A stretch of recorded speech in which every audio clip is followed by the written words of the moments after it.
Radhe Krishna, Shri Gurubhyo Namaha, Srimate Ramanujaya Namaha.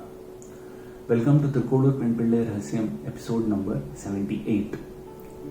With 3 more Bhakti Rahasyams to follow after this one. Recall, Thirukkolur Penpillai had narrated 81 Bhakti Rahasyams to Swami Ramanuja. Now, out of the 4 remaining Bhakti Rahasyams, including this one, 3 of them involve events which happened in the lifetime of Swami Ramanuja, some which Swami Ramanuja himself had personally witnessed. It's of great wonder if you think of it, 1000 years back, when there was no social media, no internet, yet incidents which had happened in various parts of this great land had reached the other parts as well. Like events in Swami Ramanuja's lifetime which happened, say, in Srirangam or Melkotai. Thirukkolur Penpillai, who was residing in this village called Thirukkolur, she had access to the information, although it would have flowed in a bit slowly or gradually, yet she had this information about the great events which had happened in the life of Swami Ramanuja, and at the right moment she is reproducing all those statements in the form of 81 Bhakti Rahasyams to none other than Swami Ramanuja. But the catch is she doesn't know that she is speaking to Swami Ramanuja himself. And Swami Ramanuja, being a great saint, he did not brush off these statements as mere words, and that too, he never thought that, oh, it was a lady speaking to me, why should I stand and listen? That is the greatness of all great saints. They never discriminated, they never differentiated. They were all ears to whatever devotional outpouring came from whoever, irrespective of their backgrounds, their gender. So what we talk of today as diversity, inclusion, these are saints had practiced back in the past. And all these management concepts which we are trained today in the corporate world, effective listening, Swami Ramanuja demonstrated that. Throughout the 81 Bhakti Rahasyams, he was all ears to Thirukkolur Penpillai. So in our current Bhakti Rahasyam, Thirukkolur Penpillai is talking about someone whom Swami Ramanuja knew very well, and he liked that person a lot. Again, this is an event which happened as a contemporary incident during the lifetime of Swami Ramanuja. So this person is none other than Parasa Bhattar, who is the son of Swami Ramanuja's disciple Kuresha. We had a Bhakti Rahasyam on Kuresha also, slightly back in the past. So, Parasa Bhattar, he was a knowledgeable, wise and intelligent kid. That's right from the birth. He displayed all these great qualities. So, Thirukkolur Penpillai's Bhakti Rahasyam is, did I win with oratory skills like Parasa Bhattar? Now, Parasa Bhattar, being the son of Swami Ramanuja's disciple Kuresha, there is a story where Swami Ramanuja himself named this kid as Parasa Bhattar at the time of birth. So his disciple Kuresha, with the grace of Lord Ranganatha, had 2 sons, and Swami Ramanuja named those sons, one as Parasa Bhattar and one as Vyasa Bhattar. Now coming back to the Bhakti Rahasyam and the incident which happened. Parasa Bhattar as a kid was playing in the streets of the holy land of Sri Rangam along with his friends. So just the thought that kids are openly playing in streets or just outside, it is so refreshing to hear, because that trend is not vastly seen these days. There are kids who are just clouded, they are immersed in their gadgets. They don't have time to go and play outside and experience the world outside, not being close enough to nature. I sincerely pray that this trend reverses and parents do encourage their kids to play outside, so that it helps in a holistic development, physically, intellectually, as well as on a social level. So here Parasa Bhattar was making merry, running around, shouting, doing mischief with his friends. Suddenly their lively atmosphere was disturbed by sounds of some trumpets and some announcements. So Parasa Bhattar, when he listened close, he could see from a distance as well that there was a big group coming. There was someone in a palanquin, and it was carried by 4 palanquin holders. There were some people just ahead of the palanquin, and they were blowing trumpets and drums. So when this group came a little close by, Parasa Bhattar could hear the announcement. The persons there in the front of the palanquin were announcing, "Here comes Sarvanga Bhattar, who is the knower of all, who has deep knowledge of the Vedas, the scriptures. He knows everything." So this scholar called Sarvanga Bhattar was coming into Sri Rangam, and it was a way of announcing his arrival. Just like if some important personalities come, there are some kind of, today we see all these advertisements, maybe it is a banner advertisement or some kind of a microphone announcement. That happens even in these days as well.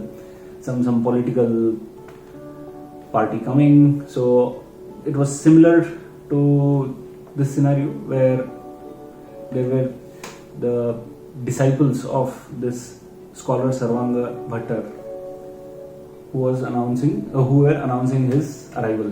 Now, the lively environment in which the kids were playing, it was first of all disturbed. So that had already angered Parasa Bhattar. And secondly, on a spiritual level, as I said, he was a very wise and an intelligent kid right from the beginning. He felt that there are so many great saints, great scholars in this holy land of Sri Rangam, starting from Swami Ramanuja himself and followed by his disciples, that is Puresar, Mudali Andan, Embar Govindar. So if there are so many great scholars who are not at all bothered about their skills, they don't make a great deal about how intelligent or wise they are, who is this new person who is touring into our place, that is Sri Rangam, and yet making a great deal about being knowledgeable, knower of all Vedic scriptures, etc. So he was, we can say, he was a bit angered by the show of arrogance and pride which was being displayed by this group. So he immediately stopped his play. He went right in front of the group and in a very courageous manner, he just said, "Who is inside that palanquin?"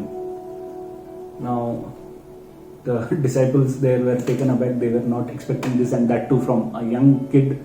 This opposition they were not expecting. So Sarvanga Bhattar himself opened the curtains of the palanquin and saw who is creating this ruckus outside.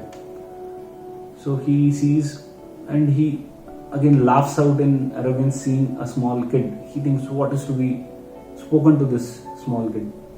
Now Parasara Bhattar, very well sensing his arrogance, immediately takes a fistful of sand in his hand and he talks directly to Sarvanga Bhattar.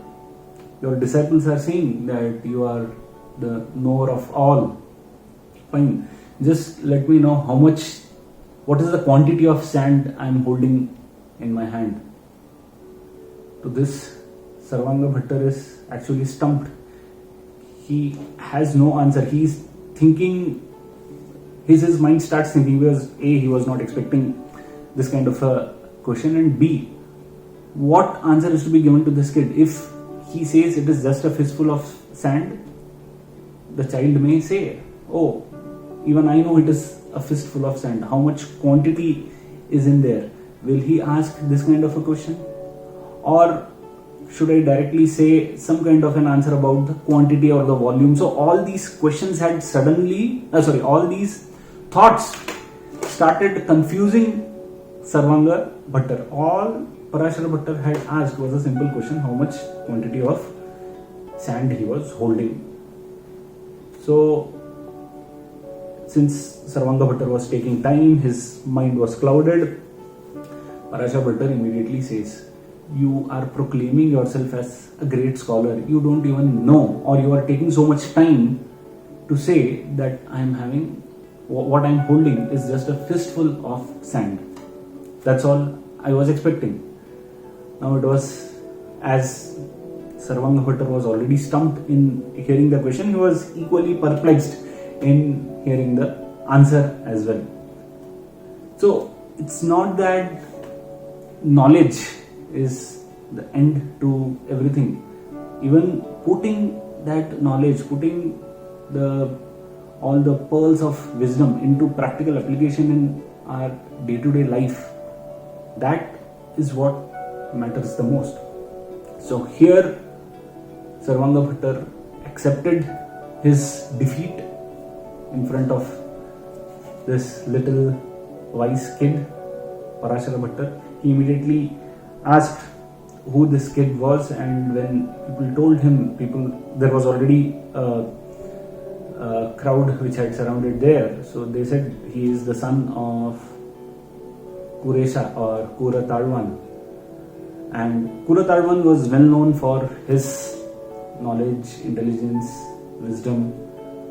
So Sarvanga Bhattar immediately said, "No doubt, if he is the son of Kura Talwan, I am not at all surprised in listening to the kind of question and the answer he just asked."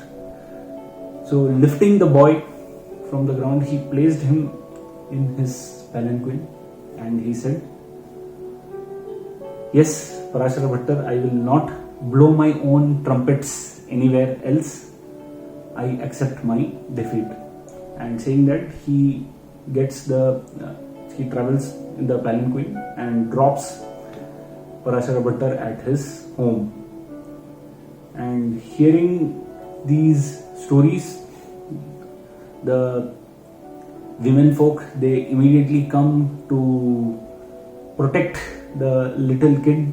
They do some kind of rituals to ward off the evil eye and all. We see some kind of practices which happen even in our day-to-day lives. So they feel very protective about this child. So this is what Thirukkolur Penpillai is drawing reference to. Did I win with my oratory skills like Parasara Bhattar did? He had a strong sense of devotion for the great saints of Srirangam. I just named them a little while back, starting from Swami Ramanuja. So Parasa Bhattar had that conviction that when those great saints are there, they exist in this land without making much noises.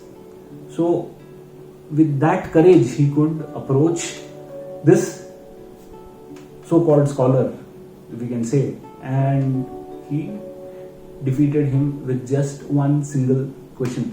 We have so much in our history where little kids, just by asking one or two common sense questions, have stumped great so-called scholars.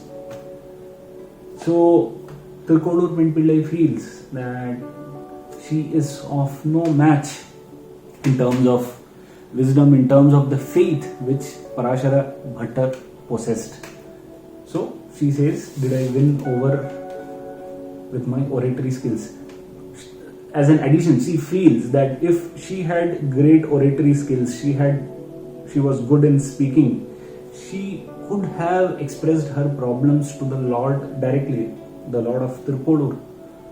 And she was here, instead of doing all those things of, speaking to the Lord directly, burdened by her conditions, she was moving out of Thirukkolur. So if I had that power of speech, I could have spoken to the Lord and solved my problems. This is what she is comparing herself as an attribute displayed by Parasa Bhattar. So this was our Penpillai Rahasyam number 78. No doubt the lessons to be learnt for us are plenty, which we have discussed in various pockets in this Rahasyam, like starting from the introduction part where Swami Ramanuja is displaying effective listening skills. So that's a lesson for us. Secondly, we have a great lesson on humility. Whatever knowledge we may possess, it may be the greatest one, but we should always be down to earth and not let that knowledge become a source of pride and ego. If we were ever to be bitten by that ego and pride bug, always remember this Bhakti Rahasyam. Even a small kid can come, test our knowledge and prove that we are not complete in our knowledge. So it is always better to display the humility, ever ready to learn from whoever we are interacting with.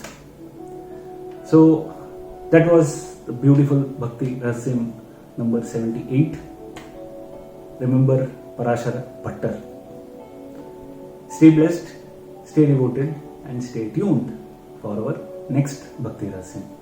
Radhe Krishna, Shri Gurubhyo Namaha, Srimate Ramanujaya Namaha.